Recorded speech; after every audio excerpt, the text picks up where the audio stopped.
Thanks. What's happening, guys? Woo! All right. So what do you guys think so far? You've heard some really cool stories, right? Can we turn the music down?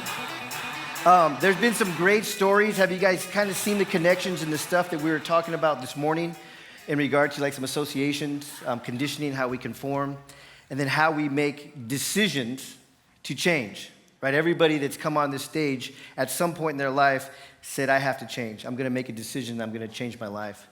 So I had showed you earlier, just real quickly about, I showed you a picture of me when I was very young, and then how the next thing I knew, it felt like I was in prison, San Quentin prison. And I want to tell you a little bit more about how that happened for me. And my hopes is that when you hear these stories, that you'll look back at you and some of the challenges you may be living, or some of the roadblocks that you may be living, and be able to confront them and change them. So throughout my life, give me the first slide, please. Throughout my life, I always had what I would call the brick wall as a block. Roadblock, can't gain any ground, a brick wall. I saw this wall in my life for almost 30 years in anything that I tried to do to progress in my life. And where it started is when I was 7 years old.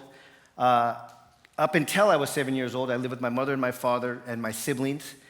And we were very close. And I was very close with my father, like I mentioned earlier. And one day I came home, and I was home. I was in the garage playing with my father, and my mother came home. And she says, get in the car, son, we're going to go for a ride. So I said, okay, it wasn't a big deal. We lived in San Jose, California is where I grew up. And all our family lived around us within a couple of miles, so it was very common to go for a ride. I got in the car, said bye to my dad, and we drove off. The next thing I knew, I was on a plane headed to Alaska. And I didn't think much of it. I was excited. I saw the airplane. We got to Alaska, all the snow. It was fun. And then a day goes by, and I asked my mother, where's my father? Where's my dad? Where's my daddy? And she looked at me, and she just shook my entire life for the next 30 years. And it wasn't purposely, like I said earlier, I love my mother. She did what she knew how to do. But she looked over at me and she said, don't worry about your father, you're not going to see him again. And it shook me, literally. I felt like I didn't understand any of the emotions that I was going through. What's real important for me is understanding and expressing your emotions, but at that age, we don't know. I meet adults now. Some of my clients, some of my one-on-one clients don't know how to express their emotions, don't know what their emotions are. So I didn't know what I was feeling. Looking back, I was hurt. I was in pain. I went into depression. I had anxiety, just all these different buildup of emotions inside of me. And my 7-year-old little body didn't know how to do it, didn't know how to deal with it. So being there in Alaska, I started to cry every day, uncontrollably. I just couldn't control myself. Imagining, what do you mean I'm never going to see my father again? I mean, have you ever heard something that you couldn't even comprehend? You're like, what? That wasn't even a thought that I could even imagine that it could even happen. And I would cry every day, and at school and everywhere else. And I remember going onto the playground at school in the mornings, and people would start to laugh at me. Other kids, kids are not nice sometimes. They would laugh at me. They would make fun of me. I'm the kid who cries all the time. And one day I made a decision there. And I remember I looked up at these kids and I thought to myself, I'm never going to cry again, and I'm never going to let anybody laugh at me again. And I felt, looking back, I felt my heart harden. And no more was my life the same. No more was I a little kid playing. And from there, we did come back, and I got to see my father. But over the years, I realized why she had taken me from him. He had addictions, he had challenges. He had a lot of problems that it wasn't for a kid to be around. And my mother had experienced and lived it. I didn't see it as a little boy. I just saw this wonderful man who I loved to death, who was my father. My father ended up passing away really young, 47 years old, based on his lifestyle and his addictions. Going back from 7, that traumatic event for me tore me apart. And what it did, it led me into this weird life of fog that I had mentioned. And by 9 years old, I was doing drugs. At 13, I conceived my first child. And then at 14, I got incarcerated. And I'd spend the majority of the next 10 years incarcerated, either on the streets or incarcerated. I got out of San Quentin prison when I was 24 years old. And that's when I kind of made a decision. Well, actually, while I was in prison, it's a wild place nobody wants to be. I don't know if anybody's ever been there, but if you have, you know. It's nowhere for anybody to be, especially from this little loving child to the transformation that happens. And I made some decisions, and I said, this is not the only life. For so many years, I thought it was. This is not life. There has to be more than what's happening to me and the way that I felt, the way that I act, the things that I do. There has to be more. So I kind of went on a journey, and I started discovering psychology. And my first psychology class, actually, Psychology 101, it changed my whole life again. It was another shift for me because in Psychology 101, the basis of psychology, there are, you're studying, it says things like, if you grew up like this, you might feel like this. And I was like, ooh, there's an answer to why I feel the way I feel. If you do things like this may have happened to you. Oh, there's an answer to why I do these things. So once I learned that, I just dove in. I studied psychology everywhere, all the way to Stanford. It was life-changing for me.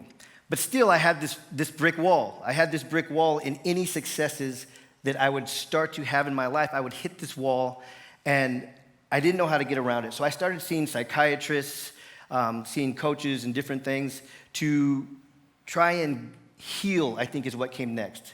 Because I understood the psychological side of me. I understood there were reasons why I was doing what I was doing, acting the way I was acting, feeling the way that I was feeling, but there was something else because I wasn't healed yet. So I started going to church, and I discovered an amazing pastor. I met an amazing pastor, and he told me, learn to quiet your mind. And that's like the meditation kind of we did earlier. I learned to quiet my mind. And when you quiet your mind, you can hear from above. And you'll get the answers that you're seeking. So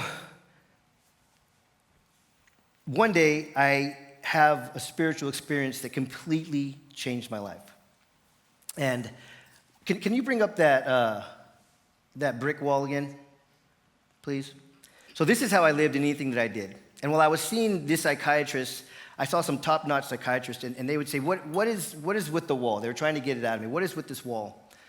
And I said, I don't know. It's huge, and I could never see around it.